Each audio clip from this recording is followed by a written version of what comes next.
ఈ వీడియో వచ్చేసి తిరుమలలో డే 2 అనమాట. ఎక్కడున్నా ఏం చేసినా తినడం, తాగడం అనేది మెయిన్ ఇంపార్టెంట్ థింగ్. మేమైతే కంప్లీట్ చేసేసాం.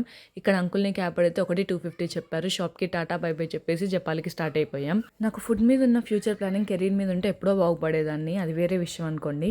ఇంకా జపాలికి అయితే వచ్చాం. మేము ఈజీయే నడవడం అనుకున్నాం. కానీ దూల తీరిపోయింది బ్రో అసలు. మెంటల్ పీస్ కోసం ఇక్కడికి వస్తే ఫిజికల్ ఫిట్నెస్ లేదన్నట్టుంది.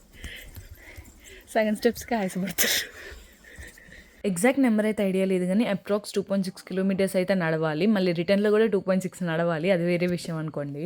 50 రూపీస్ ఇస్తే వాళ్ళే మనకి బుట్టిస్తారనమాట. లోపలికెళ్ళి మనము పూజకి టికెట్ తీసుకున్న తర్వాతకి అయ్యగారికి ఆ టికెట్ చూపిస్తే మన దగ్గర తీసుకొని పూజ చేసి ఇస్తారు.